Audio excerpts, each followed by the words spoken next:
E hoje, como nós estamos tendo muitas questões que falam da violência, do grande problema que a nossa juventude tem enfrentado, eu trouxe aqui uma pessoa muito especial para fazer parte do nosso programa, que hoje é em Belo Horizonte. Eu queria já, desde a semana passada, ter alguém no meu programa que pudesse nos ajudar a refletir um pouco mais a questão dos nossos jovens, a dificuldade que nós estamos tendo hoje com drogas, com a violência, com o álcool. E aí a gente conseguiu encontrar aqui de última hora um ser humano muito especial que vai conseguir nos ajudar a refletir no dia de hoje todas essas questões. São muitos os e-mails, depois que nós tivemos aquele programa especial falando sobre as drogas, foram muitas mães que nos mandaram cartas, e-mails falando sobre esses assuntos. E aí nós convidamos o Dr. Herbert Carneiro, desembargador do Tribunal de Justiça de Minas Gerais, que participa também do projeto Novos Rumos do Tribunal de Justiça, as APACs, que são as Associações de Proteção e Assistência aos Condenados. É isso? Dr. Herbert, prazer, viu? Muito obrigado. Obrigado pela sua participação, por aceitar estar conosco. E hoje, o e-mail selecionado para a gente começar a nossa conversa com o Dr. Herbert, ele veio de uma pessoa que já havia em outros momentos falado conosco, doutor, e eu fiquei muito incomodado com o que ela me contou nesse e-mail. Então eu vou relatar aqui o que ela falou para nós, e eu gostaria muito que o senhor me ajudasse a refletir isso depois. Padre Fábio, assistindo o programa da semana passada, quando o senhor falava sobre o alcoolismo na adolescência e da omissão de pais e políticos quanto à educação dos nossos jovens, eu fiquei pensando o quanto muitas vezes eu me sinto triste por ver a nossa juventude se perdendo. No final do ano passado, fui assistir ao filme Tropa de Elite 2 e me deparei com crianças entre 2 e 4 anos tendo acesso às salas de cinema para esse mesmo filme. Fiquei indignada e procurei a direção do cinema para esclarecimentos, uma vez que o filme era recomendado para maiores de 14 anos. Recebi como resposta dos responsáveis que se a criança estivesse acompanhada dos pais, elas poderiam, então, ter acesso ao filme. Na segunda-feira, entrei em contato com o Conselho Tutelar de minha cidade para obter maiores esclarecimentos sobre isso, e a resposta que obtive foi a mesma, sendo esse um dos itens previstos no ESA, o Estatuto da Criança e do Adolescente. Conversando com um dos conselheiros, relatei que sou psicóloga e que demonstrei preocupação com os efeitos psicológicos que esse filme poderia trazer a crianças tão pequenas, uma vez que, por não terem maturidade para compreender o contexto do filme, se fixariam apenas nas imagens extremamente violentas. Mesmo concordando comigo, ele disse que nada poderia fazer, mas se eu quisesse, poderia fazer uma denúncia até na promotoria da Vara da Infância e Adolescência, e foi o que fiz. Um mês depois, recebi uma intimação para comparecer ao fórum, onde o promotor que recebeu minha carta fez uma petição e acrescentou outros dados para que fossem analisadas pelo juiz. E disse que estava tão decepcionado quanto eu, mas infelizmente a resposta ao meu pedido havia sido negada, uma vez que constava no Estatuto da Criança e Adolescência que todos teriam acesso a locais públicos, desde que acompanhado de pais ou responsáveis.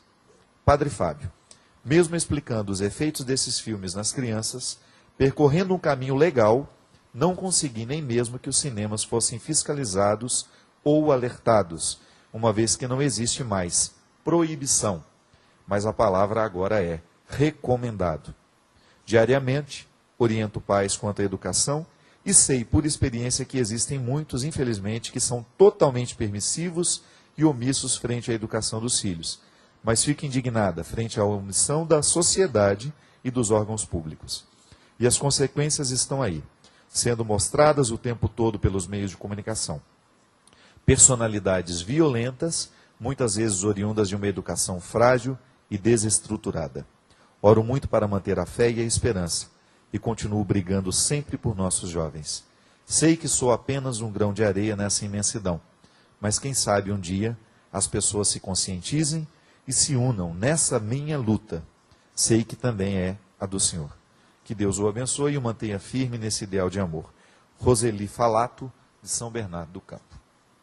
Dr. Herbert, primeiramente eu me sinto muito feliz em ter uma pessoa com esse nível de esclarecimento e de envolvimento com a sociedade, né? E ao mesmo tempo muito satisfeito de saber que o senhor pode nos dar, do ponto de vista jurídico e legal, se isso realmente procede, é assim que vai acontecer, é assim que acontece. Não existe mais proibição, então. É preciso de ficar bem claro, porque a legislação brasileira, e aí em especial a legislação do Estatuto da Criança e do Adolescente, aliás, como a legislação penal, mas essa é uma legislação específica para a criança e o adolescente, é impossível que o legislador trate de todas as situações, preveja todas as situações de prevenção e de repressão, no sentido de controlar a boa vivência e a boa formação da criança e do adolescente. Realmente, a psicóloga fez uma síntese da realidade. É isso mesmo que acontece. E com relação ao Estatuto da Criança e do Adolescente, ela se coloca como um grão de areia. O que nós todos temos que pensar é que somos realmente grãos de areia no contexto de um país como um todo, para o enfrentamento de uma política pública, porque é o que ela trata aí, é de uma política pública de preservação da criança e do adolescente, mas que cada um tem que fazer a sua parte.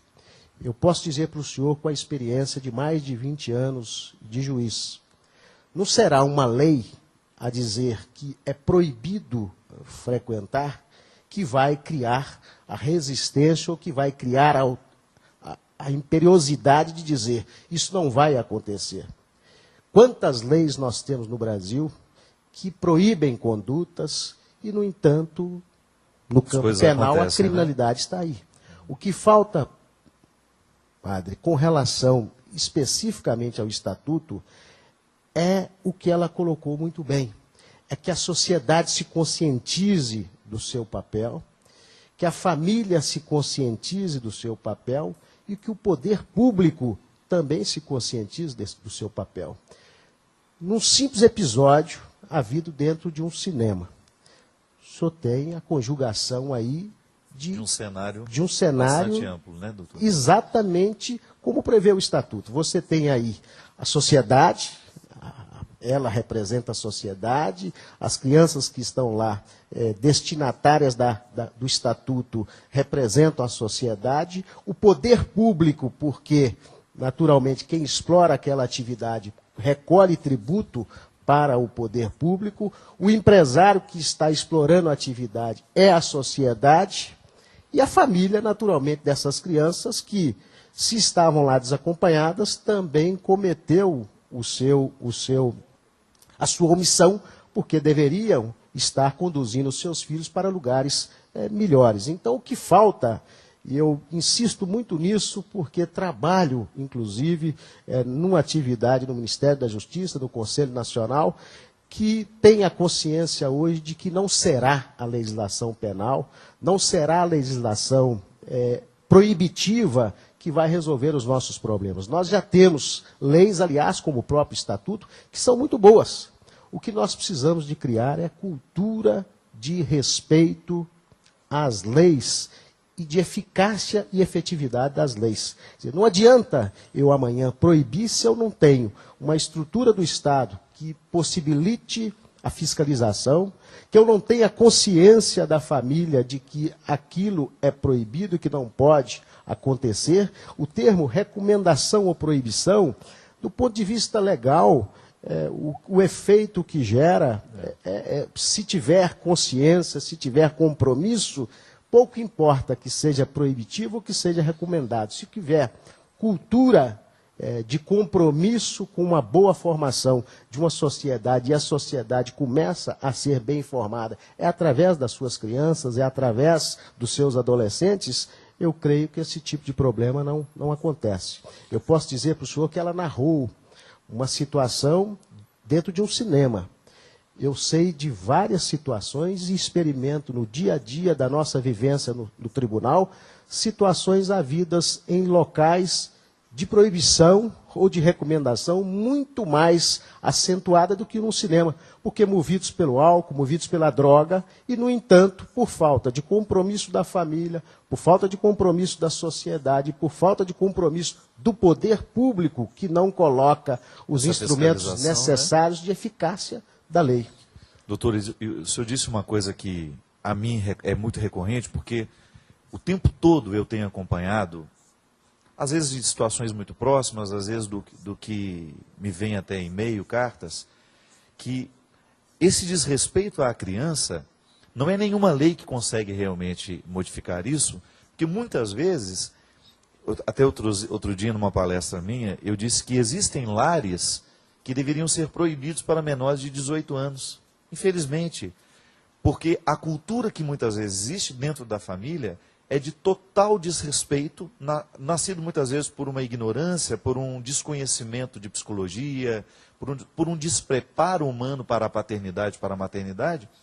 Quando a gente vê que crianças estão expostas a um mundo, a um mundo adulto muito cedo, uma criança, a gente sabe muito bem, a psicologia nos explica isso, que para a gente lidar com determinadas situações e presenciar determinados fatos, nós temos que ter maturidade cerebral para isso, é biologia.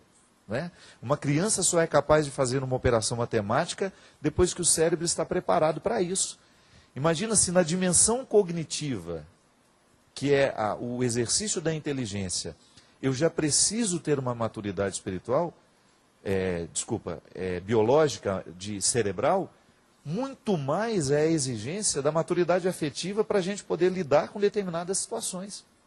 Então, quando a gente tem dentro de casa o álcool sendo ensinado de maneira deliberada, o pai que bebe na frente da criança, os assuntos que não são para a criança e que são tratados na frente da criança. Uma vez, dentro de uma família que é amiga minha, eu ouvi a mãe que estava separada, a filha era separada do marido, estava lá com a criança, falando do namorado, e o menino ouvindo tudo aquilo.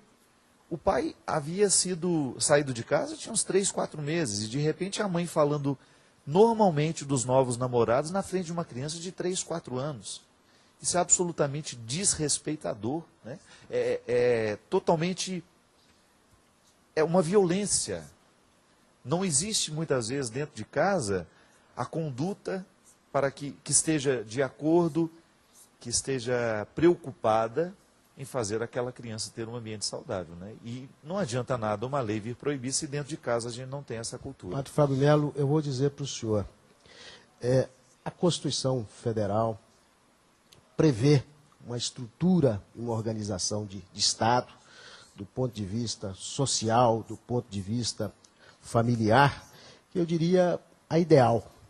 Só que entre o que está na Constituição, o que está nas leis, há uma distância muito grande. O senhor está citando um exemplo.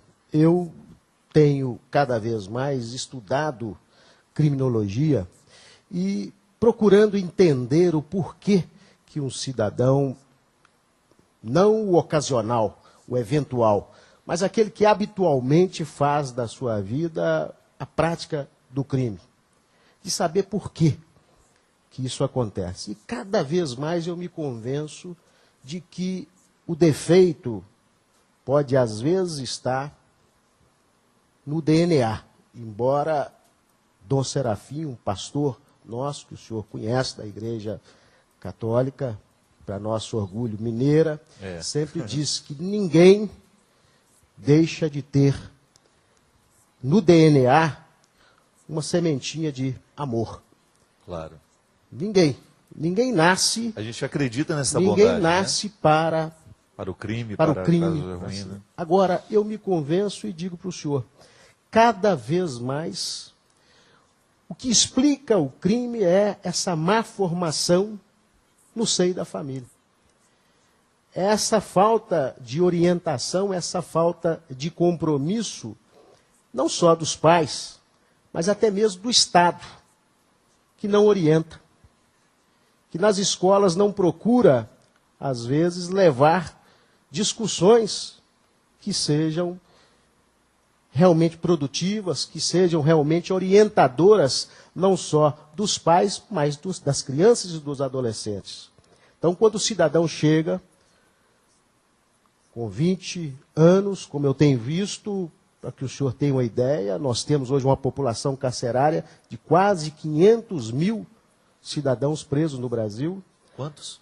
500 mil presos no Brasil. A caminharmos com a política penitenciária que estamos caminhando, provavelmente em 2014 nós teremos aproximadamente 600 mil presos no Brasil. Em 2020, provavelmente estaremos quase chegando em 1 milhão de presos no Brasil. E o senhor me pergunta quem que está lá? Jovens de 18 a 26 anos, predominantemente. Meu Deus. Que não tiveram nenhuma estrutura familiar, que não tiveram nenhuma ou quase nenhuma estrutura escolar. E o cidadão entra para um contexto, porque a sociedade pede que esse contexto seja cada vez mais rigoroso do ponto de vista da lei penal.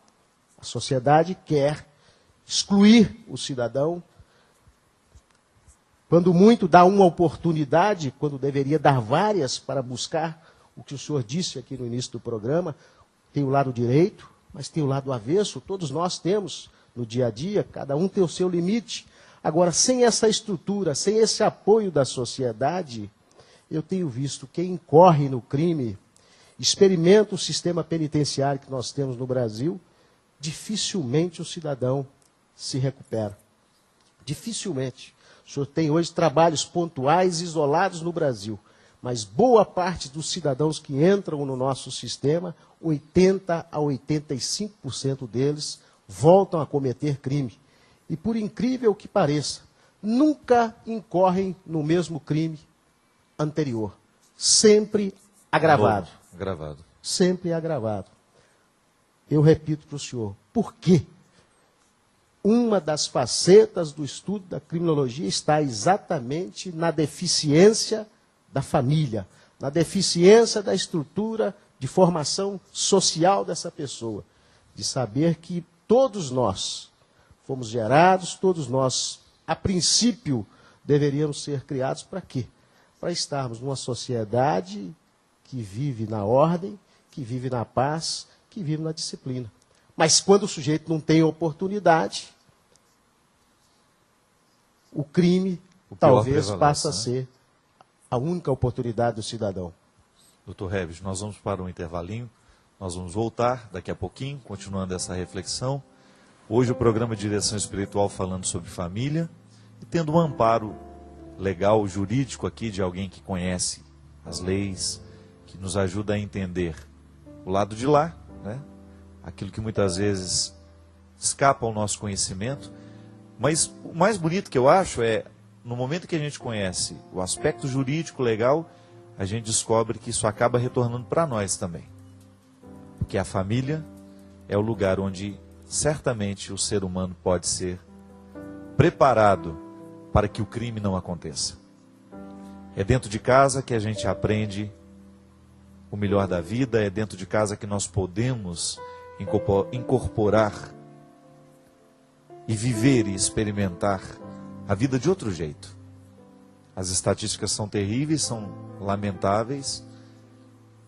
Tantos jovens hoje privados da liberdade, porque infelizmente o crime aconteceu e tornou-se uma prática comum entre tantos jovens. E a gente precisa frear isso por uma responsabilidade que a gente tem com o mundo.